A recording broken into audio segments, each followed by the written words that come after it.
नमस्ते दोस्तों। आज हम बात करने वाले हैं ब्लैक होल्स के बारे में, जो अंतरिक्ष के सबसे बड़े रहस्य हैं। ब्लैक होल्स इतने इंट्रीगिंग हैं कि ये हमारे समझ के लिए एक भरी चैलेंज हैं। तो चलिए बिना किसी देरी के शुरू करते हैं। ब्लैक होल्स वो एस्ट्रोनॉमिकल ऑब्जेक्ट्स होते हैं जिनका ग्रेविटेशनल पुल इतना ज्यादा होता है कि लाइट भी उनसे निकाल नहीं सकती।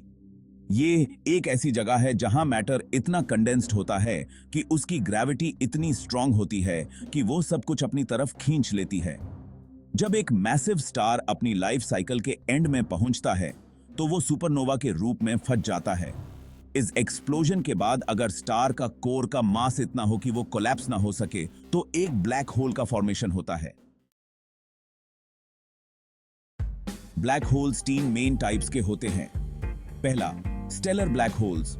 ये उन स्टार्स से बनते हैं जो अपनी लाइफ साइकिल के एंड पर होते हैं। ये 3 से 20 सोलर मैसेस के होते हैं। दूसरा, सुपर मैसिव ब्लैक होल्स। ये गैलेक्सीज के सेंटर में होते हैं और इनका मास मिलियन से बिलियन सोलर मैसेस तक होता है। तीसरा, प्राइमोर्डियल ब्लैक होल्स। ये फॉर्मेशन के टाइम पर बनते हैं और इनका साइज छोटा हो सकता है, लेकिन इनकी एग्जिस्टेंस का प्रूफ अभी तक नहीं मिला है। इवेंट होराइजन को पॉइंट ऑफ नो रिटर्न कहा जाता है। ये वो बाउंड्री है जहां से कोई भी चीज ब्लैक होल के अंदर गिरने लगती है। जब कोई ऑब्जेक्ट इवेंट होराइजन के पास आता है तो उसका टाइम और स्पेस दोनों चेंज होने लगते हैं। इस बाउंड्री के अंदर कोई भी चीज, चाहे वो लाइट हो या मैटर, कभी भी बाहर नहीं आ सकती। स्टीवन हॉकिंग ने थियरी दी थी कि black holes actually radiation emit करते हैं, जिसे हॉकिंग रेडिएशन कहा जाता है। ये रेडिएशन ब्लैक होल के इवेंट होराइजन के पास होता है। हॉकिंग ने ये कॉन्सेप्ट समझाया कि ब्लैक होल्स सिर्फ ज्ञान लेते नहीं, बल्कि दे देते हैं।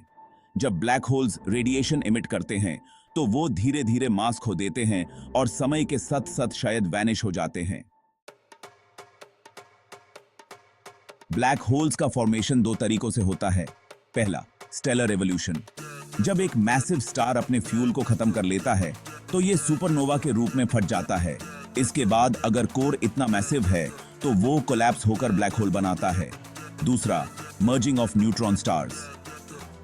दो न्यूट्रॉन स्टार्स जब एक दूसरे से मर्ज करते हैं तो भी एक ब्लैक होल का फॉर्मेशन हो सकता है। ये प्रोसेस काफी वायलेंट होती है और इससे ग्रेविटेशनल वेव्स भी क्रिएट होते हैं।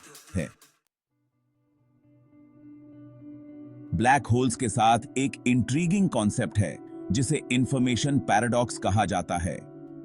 जब कोई ऑब्जेक्ट ब्लैक होल के अंदर गिरता है तो उसकी सारी इंफॉर्मेशन ब्लैक होल के अंदर चली जाती है, लेकिन क्वांटम मैकेनिक्स के प्रिंसिपल्स के अकॉर्डिंग इंफॉर्मेशन कभी खत्म नहीं होती। ये पैराडॉक्स अभी तक साइंटिस्ट के लिए एक पजल है और इस पर रिसर्च जारी है। सुपरमैसिव ब्लैक होल्स गैलेक्सीज के फॉर्मेशन और एवोल्यूशन में एक इंपॉर्टेंट रोल प्ले करते हैं। जब गैलेक्सीज फॉर्म होती हैं तो उनके सेंटर में सुपरमैसिव ब्लैक होल्स होते हैं जो गैलेक्सी के स्ट्रक्चर को इन्फ्लुएंस करते हैं। ये ब्लैक होल्स सराउंडिंग गैस और स्टार्स को खींचकर अपने आसपास का एनवायरनमेंट क्रिएट करते हैं, जिससे गैलेक्सी का एवोल्यूशन होता है। कुछ साइंटिस्ट्स बिलीव करते हैं कि वर्म होल्स ब्लैक होल्स के थ्रू टाइम ट्रैवल का जरिया बन सकते हैं। अगर हम ब्लैक होल्स को एक्सप्लोर कर सके तो शायद हम टाइम के डिफरेंट पॉइंट्स पर ट्रैवल करने की कोशिश कर सकते हैं। ये आइडिया साइंस फिक्शन में काफी पॉपुलर है, लेकिन इस पर सीरियस साइंटिफिक रिसर्च भी हो रही है। नासा और दूसरी स्पेस एजेंसीज ब्लैक होल्स के बारे में और रिसर्च करने के लिए मिशंस प्लान कर रही हैं, जैसे कि इवेंट होराइजन टेलीस्कोप प्रोजेक्ट, जिसका एम ब्लैक होल्स के इमेजेस कैप्चर करना है।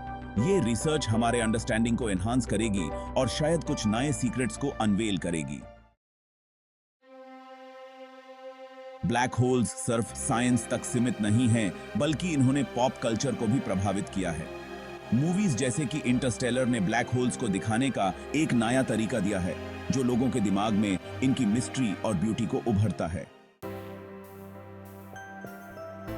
ब्लैक होल्स हमारे समझ और यूनिवर्स के वर्किंग्स को भी चैलेंज करते हैं।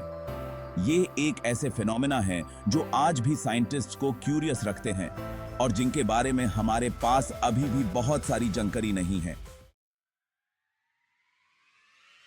अगर आपको ये वीडियो पसंद आया हो तो इसे लाइक करें, शेयर करें और हमारे चैनल @knowledge_bites चैनल को सब्सक्राइब करें। और बहुत जानकारी के लिए बने रहें हमारे साथ। Thanks you.